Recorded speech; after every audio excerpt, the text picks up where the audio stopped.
Hello student. अपन आज एक सवाल सॉल्व करेंगे जेईई मेंस 2025 जो अभी हुआ था उसका सवाल है फिजिक्स का। तो क्या है देखो, in the figure show below a resistance of 150.4 ohm is connected in a series, ये सीरीज में to an ammeter a of resistance 240 ohm. तो ये जो अमीटर है इसका रेजिस्टेंस कितना दिया है? 240 ओम। A shunt resistance of 10 ohm is connected in parallel with the ammeter। तो ये पैरेलल जुड़ा ammeter है, इसका रेजिस्टेंस कितना दिया इसने? 10 ohm। It's connected in parallel with the ammeter। The reading of ammeter is मतलब इसकी रीडिंग इसने पूछी है, ठीक है।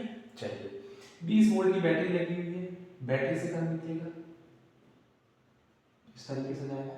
तो ये सीरीज में है, इसमें करंट सिर्फ रहेगा, लेकिन यहाँ पे दोनों पैरेलल हो गए तो करंट का डिवाइडेशन हो जाएगा।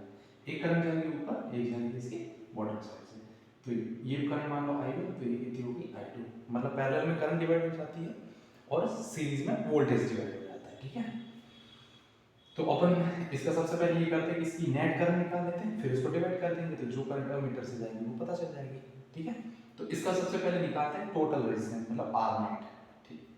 तो सबसे पहले ये देखो 240 10 के साथ किसमें दिख रहा है? पैरेलल में। तो सबसे पहले इसका नेट निकालते हैं, फिर वो सीरीज में हो जाएगा तो उसके साथ डायरेक्ट कनेक्ट कर देंगे, ठीक है। सीरीज में रेजिस्टेंस को डायरेक्ट जोड़ते हैं और पैरेलल में 1 अपॉन करके, ठीक। तो सबसे पहले आर नेट ही लिख लेते हैं डायरेक्ट, देखो कैसे 150.4 प्लस ये पैरेलल में है तो इसको कैसे जोड़ेंगे? a1 a2 upon r1 r2 upon r1 plus r2 240 into 10 upon 240 plus 10 ये हो जाएगा पैरेलल सॉल्व। फिर इसको डायरेक्ट जोड़ देंगे तो क्या आ जाएगा? सीरीज में होता है तो डायरेक्ट जोड़ते हैं तो इससे नेट रेजिस्टेंस आ जाएगा।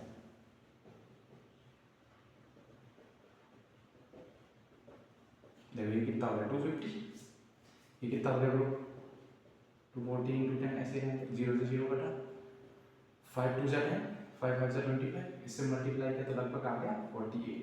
अब 5 से डिवाइड कर दो, 5 9 जा 45, फिर बचा 3 5 3 जा 60, तो कितना आ गया 9.6 अब 9.6 इससे डायरेक्ट जुड़ जाएगा तो आर नेट आएगा 150.4 प्लस 9.6 कितना हो गया लगभग 160 ओम। तो ठीक है, आर नेट कितना आ गया 160 ओम। अब पूरी करंट निकाल लेते हैं कि सर्किट में कितनी टोटल करंट फ्लो हो रही है।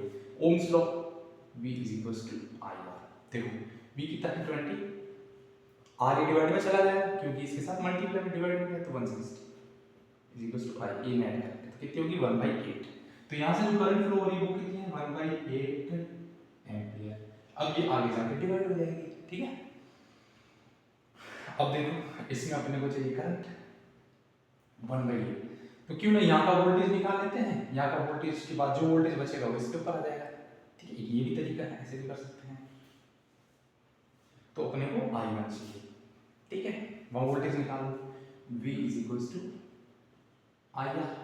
V निकालना है, करंट सीरीज में है तो कितनी रहेगी 1/8 इंटू रेजिस्टेंस कितना 150.4 ओम, ठीक है। नहीं ये करंट डिवाइड हो जाएगा, इस तरीके से नहीं करते हैं इसको। देखो ये और तरीके से कर लेते हैं, ये थोड़ी कैलकुलेशन फंस सकती है। देखो अब यही करंट डिवाइड हो गई तो देखो ये पैरेलल में है, तो पैरेलल में कैसे रहता है voltage V is equals to IR। देखो इसमें वोल्टेज सेम रहेगा तो क्या लिख लेंगे I1 R1 is equals to I2 R2, इसके लिए है ना, इसके लिए लिखेंगे I1 R1 is equals to I2 R2। तो यहां से देखो I1 क्या रहेगी I2 R2 अपॉन R1, पर इन्वर्सली रिलेशन आएगा करंट का। ऊपर वाले में करंट कितनी जाएगी वो नीचे वाले इसके ऊपर डिपेंड करेगी R2 के ऊपर, ठीक है। इन्वर्सली रिलेशन होता है, ठीक है भाई। अब यहां से देखो net current I1 is equals to R2 upon R1 plus R2 into net current I।